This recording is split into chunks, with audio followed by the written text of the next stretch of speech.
तो आज की चर्चा में हम बात करेंगे कि पाकिस्तान की इस नापाक कोशिश का आखिर मकसद क्या है और इसका जवाब देने के लिए भारत के पास आखिर क्या विकल्प हैं। इन तमाम पहलुओं पर हम चर्चा करेंगे और इस चर्चा में शामिल होने के लिए दो खास मेहमान हमारे साथ मौजूद हैं। हमारे साथ है पूर्व राजनयिक दिलीप सिन्हा साहब और साथ ही विदेश मामलों के जानकार डॉक्टर श्रीराम चौलिया भी हमारे साथ कार्यक्रम में जुड़े हैं। आप दोनों का बहुत बहुत स्वागत है इस कार्यक्रम में। डॉक्टर चौलिया, पाकिस्तान की ये जो नापाक कोशिश है, ये जो ऐलान किया गया है इमरान खान की तरफ से, इसे आप किस तरह से देखते हैं?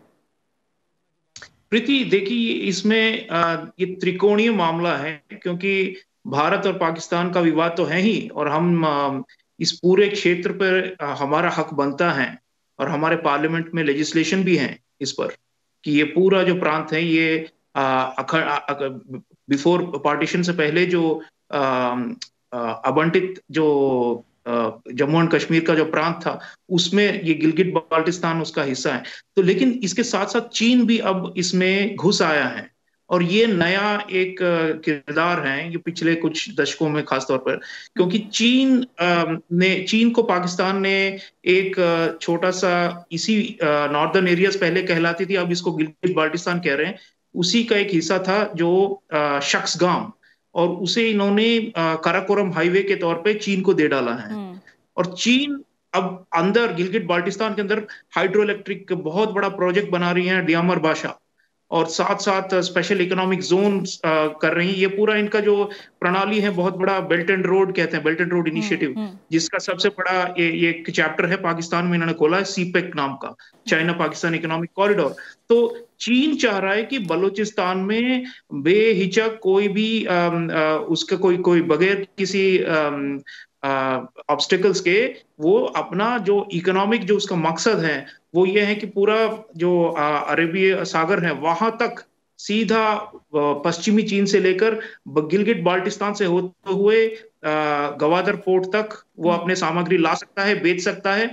और एक तरह से दूसरी तरफ जो अमेरिका का प्रेशर है, भारत का प्रेशर है, ऑस्ट्रेलिया, क्वाड हमारा बना है, उन सबको उसका एक ऑल्टरनेटिव, एक विकल्प बनाया है। तो उनके लिए गिलगिट बाल्टिस्तान पे पूरा जो है कंट्रोल चीन का असली मकसद है, और पाकिस्तान इसमें एक जैसे अब जो एक मोहरा है, क्योंकि पाकिस्तान के पास आप जानते ही हैं कि बिल्कुल कंगाली की हालत में है। तो इमरान खान ने ये जो घोषणा की है कि गिलगिट बाल्टिस्तान एक प्रोविंस बनेगा, एक प्रांत बनेगा, इसका मतलब यही है कि वहां की जो जमीन है, वहां के जो खनिज हैं, वहां पे जो लोगों के जो हक हैं, उन सबको चीन के हाथों दे डाला जाएगा। और अब सेंट्रल गवर्नमेंट जो है, पहले भी वैसे सेंट्रल गवर्नमेंट ही यहाँ पे पूरी तरह से लगाम दे रखी थी उन्होंने, इस्लामाबाद से ही चलता था यहाँ पे, लेकिन अब क्या है कि ज्यादातर चीन के हाथों सौंप दिया जाएगा। तो मेरा ये रीडिंग है कि ये प्रोविंस जो है नाम तौर पर ही पाकिस्तान का एक प्रोविंस रहेगा, असल में ये चीन का एक सदर्न प्रोविंस बन जाएगा, क्योंकि इसके ऊपर इनका शिंजियांग है, वो काराकोरम हाईवे है, दूसरी तरफ इनका तिब्बत है। तो एक तिब्बत और शिंजियांग में क्या जिस तरह चीन ने आहिस्ते आहिस्ते घुसकर पूरी तरह से अपना बना लिया है और घेर लिया था, एक उपनिवेशवाद बनाया था, वही हालत अब बेचारे गिलगिट बाल्टिस्तान के लोगों पर भी आने वाली है। वो तो जैसे पिस गए चीन की, जैसे एक बहुत बड़ी ये भू राजनीतिक चाल है जिसमें पाकिस्तान प्यादा है, और आम लोग जो हैं वहां के जो बहुत ही दशकों से शोषित हैं, उनके लिए एक नया अधिपति आ गया है, वो चीन है, और पाकिस्तान सिर्फ एक फैसिलिटेटर बन के। बिल्कुल। और इस पे कहा भी जाता है कि चीन पर कर्ज का जाल एक तरह से फैलाने का आरोप भी लगता रहता है, और पाकिस्तान का इस्तेमाल किया जा रहा है चीन की तरफ से, जैसी राय आप भी जाहिर कर रहे हैं।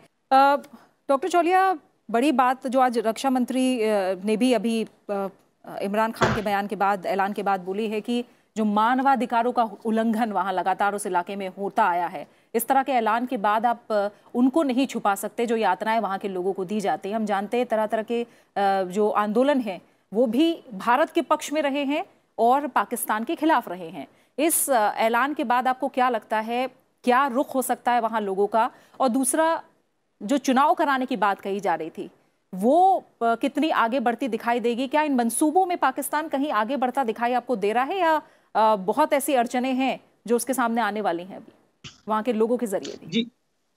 जी प्रीति, सबसे पहले तो ये जो चुनाव की बात कर रहे हैं, ये भी धांधलियों से भरी रहती हैं। ये पाकिस्तान जो है यूनिटरी स्टेट है, इसमें कभी भी फेडरल प्रोविंसेस को कोई ज्यादा हक हुकूक दिए नहीं गए हैं। और आजकल तो आप जानते हैं फौज का पूरा एक बोलबाला है, और इमरान खान तो बस एक कठपुतली है उनके। तो मिलिट्री का जो कंट्रोल है वो बहुत ज्यादा थी, लेकिन अभी क्या है, उनकी मिली भगत है चाइना के साथ, तो चीन के हाथों ये सौंप रहे हैं। और दूसरी बात आपने कही, मन से निकल मानवाधिकार गया वो आप। जी मानवाधिकारों जी के जी उल्लंघन की। जी, जी। ह्यूमन राइट सबसे बड़ी बात तो वही है। बल्कि आप देखें यूनाइटेड नेशंस, संयुक्त राष्ट्र के लेवल पर, अंतर्राष्ट्रीय मंचों पर हमें आवाज उठाना चाहिए, क्योंकि जो हमारे जो पीड़ित भाई बहन हैं वहां के, गिलगिट बाल्टिस्तान के, बलूचिस्तान में भी जो कर रहे हैं, दूसरी तरफ अफगानिस्तान की तरफ, उससे भी ज्यादा अत्याचार कुछ हद तक यहाँ पर हुए हैं।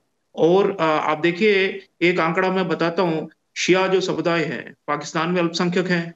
दूसरे लेकिन गिलगिट बाल्टिस्तान में एक जमाने में 80% से ज्यादा शिया हुआ करते थे, और आज जो है लगभग 38% तक उतर आए हैं। इसका मतलब क्या है, पिछले कई दशकों में पाकिस्तानी फौज ने वहां पे पंजाब प्रोविंस हो, खैबर प्रोविंस हो, वहां के पश्तून हो, उन सबको लेकर यहाँ पे इंटरनल सेटलमेंट किया है, और यहाँ की जो डेमोग्राफी है वो बदल डाली। और दूसरा, इन्होंने बहुत सारे वहां पर कत्लेआम भी करवाए हैं। ये जो बहुत ही खूंखार सुन्नी जिहादी जो तंजीमें हैं, जो सीधे पाकिस्तानी आर्मी और आईएसआई के इशारे पे नाचते हैं, उन्हें भी वहां पे भेजकर बहुत कई दफे गिलगिट बाल्टिस्तान के शिया, हजारा, इस्माइली, ये जो छोटे छोटे पीड़ित अल्पसंख्यक हैं, उन पे बहुत ज्यादा अत्याचार किए गए हैं, जुल्म। और इसका ये एक, जैसे उन्होंने मैदान साफ किया और अब चीन के लिए एंट्री हो रही है, क्योंकि पहले से इन्होंने इन सबको सहमा कर रखा हुआ है। तो ये जो इनकी जो आवाजें हैं ये गूंज रही हैं। जब भारत ने आवाज उनके उनके पक्ष में बोला है, तो कई उनके जो एक्टिविस्ट हैं और जो सोशल मीडिया में है, उन्होंने भारत की बड़ी प्रशंसा की, और उन्होंने कहा कि भारत अकेला एक देश है जो उनकी पीड़ा समझती है, और जो दुनिया भर में उनका जो उनकी जो गूंज है वो सुनाई जा सकती है अगर हम उनका साथ दें। बलूचिस्तान का भी यही रिएक्शन है, और अब गिलगिट बाल्टिस्तान में भी यही है, क्योंकि लोग समझ गए हैं कि इस प्रोविंस का बनना बस एक, जो पहले से जो जाति संहार जो कहते हैं ना, जेनोसाइड या एथनिक क्लेंजिंग जो हो रही थी, वो उसको पूरा खत्म कर डालेंगे। अब 38% भी नहीं रहेंगे शिया वहां पर। और आप जानते हैं पाकिस्तान भर में क्या माहौल है। कुछ हफ्तों पहले ये कराची में हजारों जिहादी तंजीमें, उन्होंने जुलूस निकाला ये कहते हुए कि शिया काफिर है, हम शियाओं को जिंदा नहीं छोड़ेंगे पूरे पाकिस्तान में।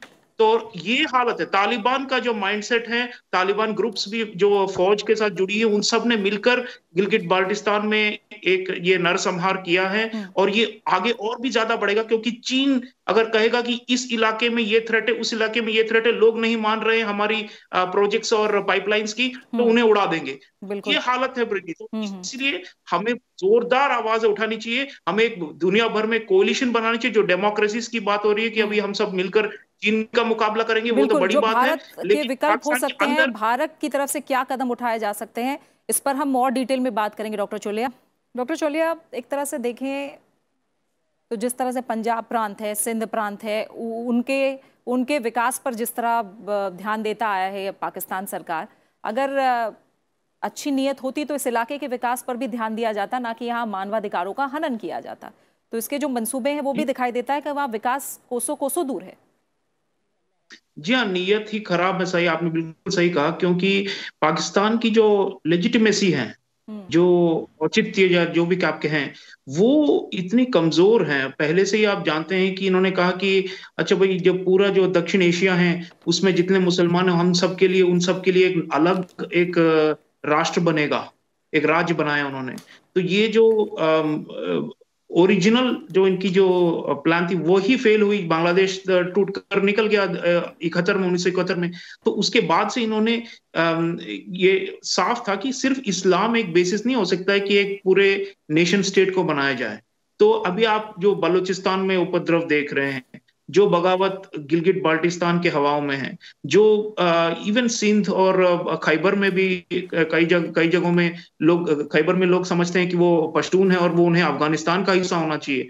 तो आप देखिए कि एक तरह से पाकिस्तान की जो नींव है वो इतनी कमजोर हैं, वो साफ दिखाई दे रही है। और इसीलिए उनकी जो वरिष्ठ वर्ग, जो एलीट हैं मिलिट्री खास तौर पे, और उनके जो ये पुतले हैं इमरान खान की तरह, इन सब लोगों में बड़ी हड़बड़ी है किसी तरह ये और बिखर ना जाए, कि एक और बंटवारा ना हो जाए। और मुझे लगता है कि गिलगिट बाल्टिस्तान पे अभी ये जो नाकेल कस रहे हैं चीन के सहारे, ये और भी एक तरीका है इनका कि अपने आप को किसी तरह बचा लें।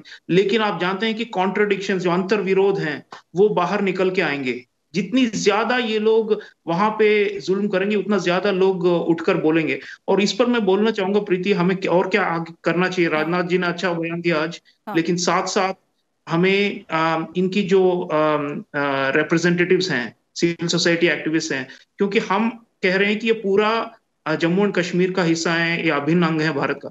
तो वहां के कुछ रिप्रेजेंटेटिव्स को हम पार्लियामेंट में एक ऑनररी पोजीशन राज्यसभा में जैसे हम बना सकते हैं, क्योंकि हम चुनाव नहीं करवा पा रहे हैं वहां पर। लेकिन लोग वहां के कई ऐसे हैं जो अपने अभी भी अपने आप को हिंदुस्तानी समझते हैं, और समझते हैं कि हिंदुस्तान के अंदर ही उनको उनको वाकई कोई इज्जत मिल पाएगी, खासतौर पर शियाओं को।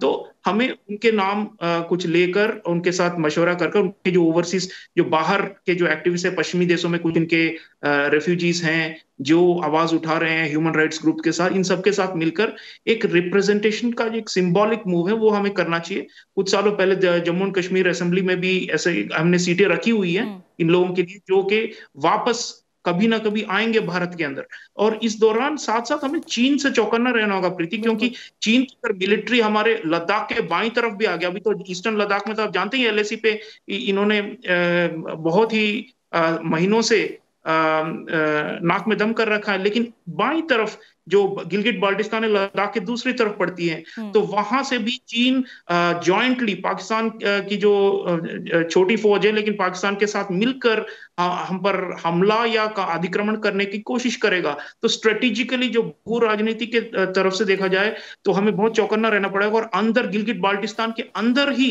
हमें अगर एक्शन लेना पड़े, कुछ टेररिस्ट ग्रुप्स, लोग वहां के इतने ऊब चुके हैं, क्योंकि वहां उसे पीओके जो सदर्न हिस्सा है, जो पीओके हम कहते हैं, और उसका नॉर्दर्न हिस्सा ये गिलगिट बाल्टिस्तान, इन सभी जगहों पे इन्होंने कैंप्स बना रखे हैं जिहादियों के, हार्ड कट्टर सुन्नी जिहादियों के, जो कश्मीर में भेजते हैं वहां से। तो हमें एक तो इन्फिल्ट्रेशन रोकना ही है, लेकिन दूसरा सर्जिकल स्ट्राइक्स की तरह अगर जरूरत पड़े तो हमें कोई कसर नहीं छोड़नी चाहिए, कोवर्ट एक्शन भी लेना पड़ेगा, तभी जाकर हमारी जो राष्ट्रीय सुरक्षा है। क्योंकि हम जानते हैं कि चीन एक साये की तरह हमारे ऊपर मंडरा रहा है, और गिलगिट बाल्टिस्तान के जरिए भी हमारे ऊपर आकर सर पे बैठने की कोशिश कर रहा है। तो इसके लिए हमें सतर्क रहना पड़ेगा। डॉक्टर चौलिया, लास्ट में कमेंट चाहूंगी, कहीं ना कहीं इस इलाके का इस्तेमाल आतंकवाद के लिए जिस तरह से पाकिस्तान करना चाह रहा है वो नहीं कर पा रहा है, हो सकता है ये भी एक वजह हो। तो किस तरह से अंतर्राष्ट्रीय मंचों में हमने जिस तरह से पाकिस्तान को मुंह की खानी पड़ी है, और इस मोर्चे पर आगे बढ़कर भारत और क्या कर सकता है, पाकिस्तान को कदम पीछे खींचने पड़े ताकि? जी देखिए, बालाकोट का जो हमने हमला किया था वो खैबर प्रोविंस तक गई थी, और इसी तरह मैं मानता हूं कि एयर पावर हो या लैंड इन्फेंट्री के जरिए हमें जब जरूरत पड़े तो एक्शन लेना पड़ेगा गिलगिट के अंदर, जहां पे आम लोगों की मदद लेकर। और ये एक खास चीज है, क्योंकि बलूचिस्तान में भी हम चाहेंगे कि लोग आजाद हों, और इसी तरह गिलगिट बाल्टिस्तान में भी हम चाहेंगे कि लोग आजाद हो, वापस हिंदुस्तान के अंदर आए। तो इसके लिए देखिए प्रोएक्टिव मेजर्स लेने पड़ेंगे। पाकिस्तान जरूर कमजोर पड़ गया है, एक माली हालत बहुत ही खराब है पाकिस्तान में कई वर्षों से, इसीलिए चीन को सौंपने की नौबत आ गई है उनको। और अब लग रहा है कि चीन ही बागडोर संभालेगा इस पूरे प्रांत का। गवादर से लेकर कशगार, जो उनकी शिंजियांग है, गिलगिट बाल्टिस्तान से होते हुए इन्होंने सारे रूट्स बना रखी हैं। तो चीन अब जो है सीधे जैसे आमने सामने आ गया हमारे। तो हमें चीन की जो इसमें इस पूरी भूमिका है उसको भी उजागर करना चाहिए, क्योंकि पाकिस्तान तो शैतानी करता ही हम जानते ही है, लेकिन चीन जिसे भस्मासुर की तरह मंडरा रहा है, इस प्रांत में जो चीन कर रहा है उसके बारे में बाहर की दुनिया कम जानती है। तो ह्यूमन राइट्स तो हम जरूर, हमें एक चाहे रेडियो प्रोग्रामिंग हो, गिलगिट जो बाल्टिस्तानी जो उनकी जो भाषाएं हैं उसमें हम विविध भारती से टेलीकास्ट करें, या दूरदर्शन से, राज्यसभा, लोकसभा, इस जरिए से लोग विश्व भर में उजागर हों इसके बारे में। लोग जैसे अभी कॉन्शियसनेस कम है इसके बारे में, ज्यादातर लोग कहते हैं अच्छा भाई कश्मीर है, कश्मीर एक विवाद है, लेकिन ये नॉर्दर्न एरियाज जो हम्म। हैं ये भी एक हैं, और इन पे कम नजर पड़ी है लोगों की। और जितना ज्यादा हम प्रमोशन प्रोपागेंडा आप जो कह लें वो हम्म। करना जरूरी है, क्योंकि ये तो एक जैसे जमीनी लड़ाई है और जमीर की भी लड़ाई है। तो बिल्कुल। हमें जोरदार प्रोपागेंडा करना चाहिए, ताकि इंटरनेशनल फोरम्स में हर जगह ये नारा चले कि गिलगिट बाल्टिस्तान पाकिस्तान का हिस्सा नहीं है, और चीन का भी गुलाम नहीं बनाने देना है।